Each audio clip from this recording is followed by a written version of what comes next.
My wife pushed for an open marriage because she wanted to find herself, then lost her mind when I started dating someone successful while she was secretly pregnant with her coworker's baby. She thought she would play me. What happened next turned the tables in the most satisfying way possible. Hello, Reddit I+ here.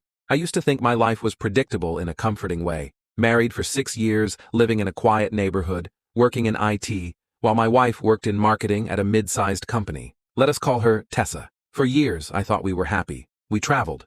We laughed.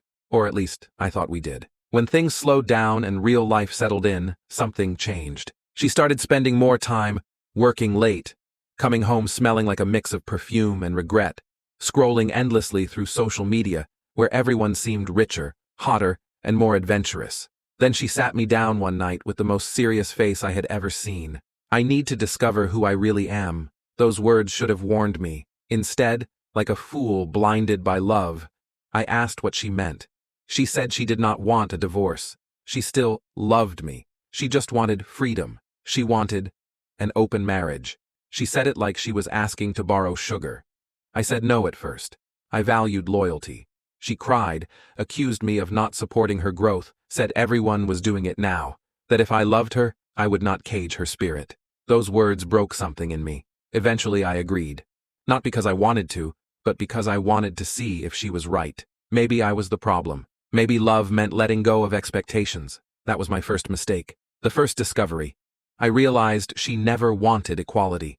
She wanted a playground. Within 2 weeks she was rediscovering herself with a coworker. She became colder at home. She smiled at her phone more than at me.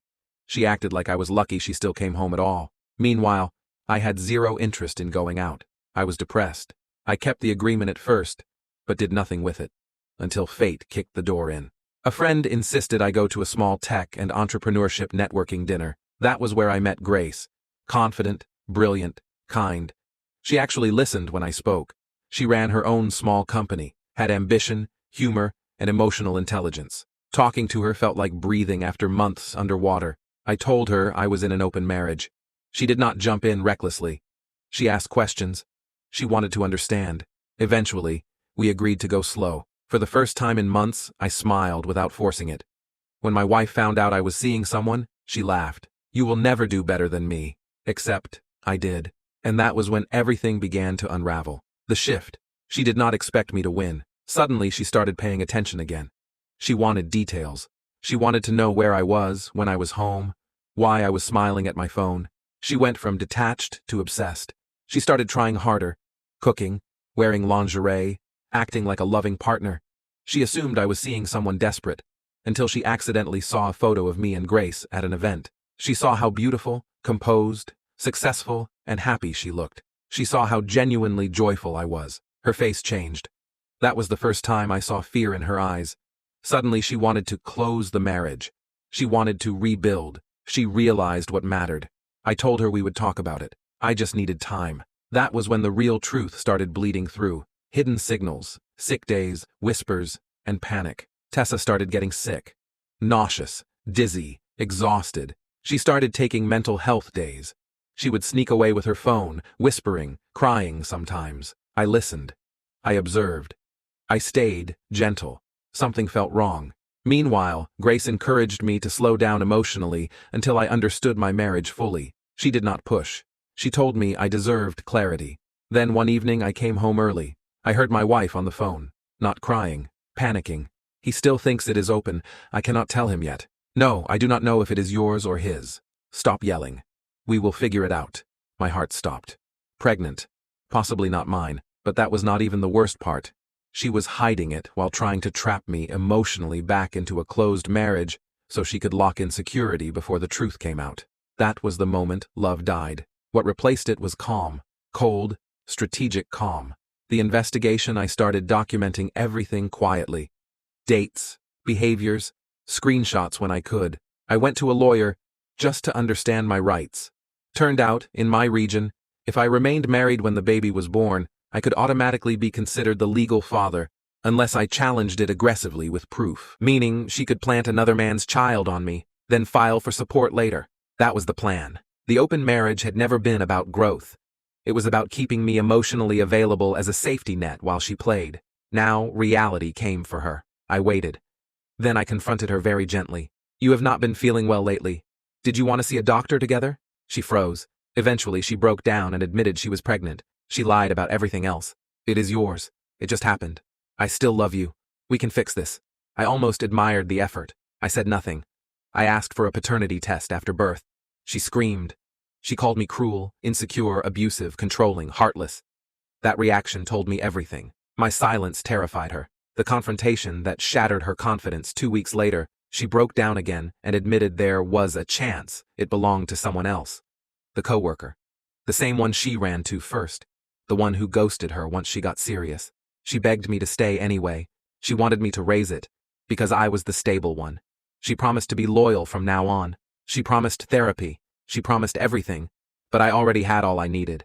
I told her we would handle everything legally and responsibly. No yelling, no chaos, just calm. She had never seen me like that. The reveal that flipped the entire power dynamic. Fast forward. Baby is born. Test is done.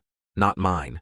The coworker tried to deny involvement, but legal pressure works wonders when reality is involved.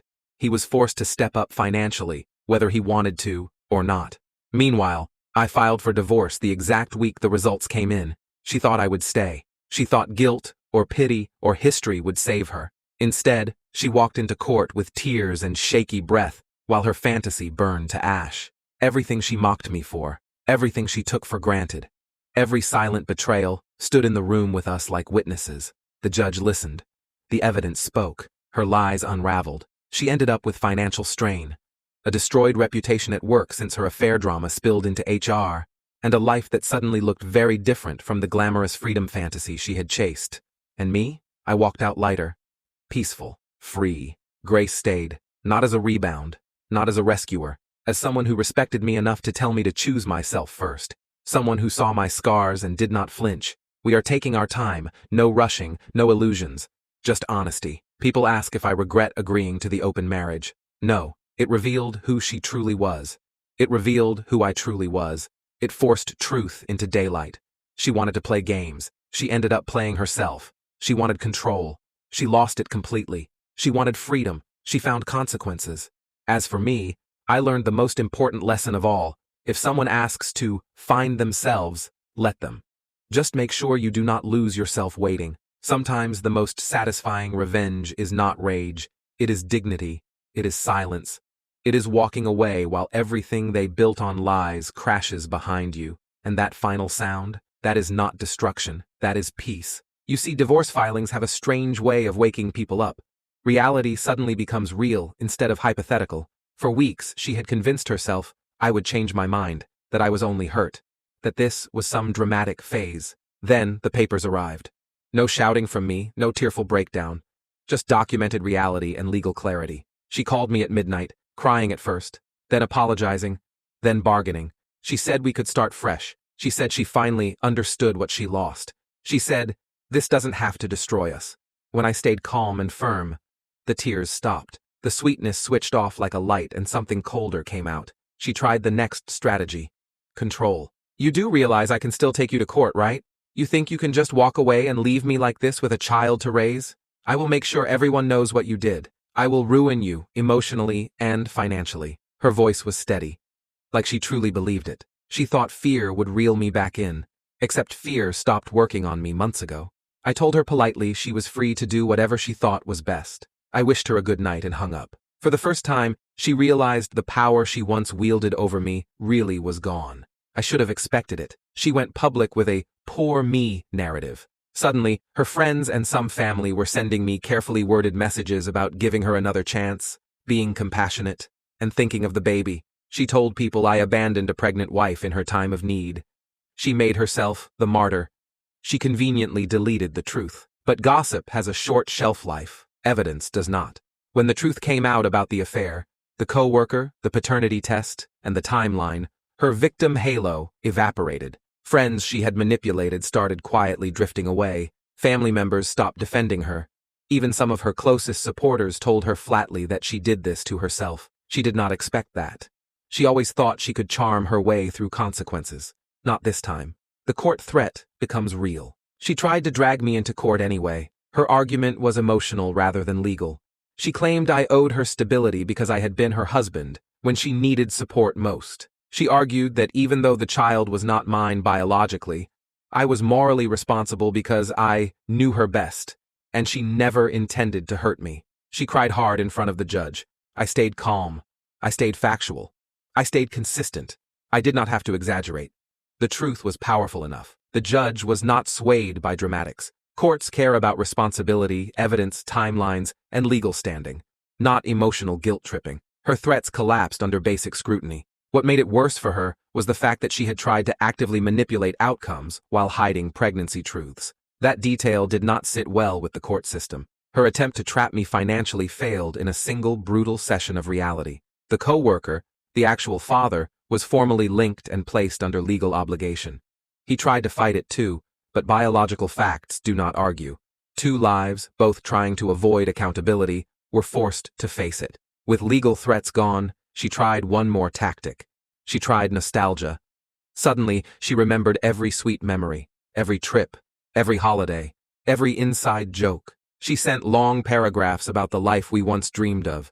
She tried to weaponize shared history like it was a leash she could tug to pull me back. She asked if I remembered how she used to fall asleep on my chest, if I remembered laughing in the kitchen while cooking, if I remembered the promises. I remembered all of it. But I remembered what followed too. The lies, the entitlement, the betrayal, the way I was treated like a placeholder, the secret pregnancy she tried to plant on me. For the first time, those memories did not hurt. They just felt like pages in a finished book. I told her the truth calmly. I do not hate you, but I will never go back to you. What you did killed what we were. You do not get to burn a house down and ask to sleep inside it because you feel cold now. Silence followed, then quiet crying. Not the dramatic kind this time. The kind that comes when a person realizes a door is closing forever and they cannot stop it. Divorce, finalized. She moved to a smaller place. Her career stalled because workplace scandal has weight. People whisper, HR remembers.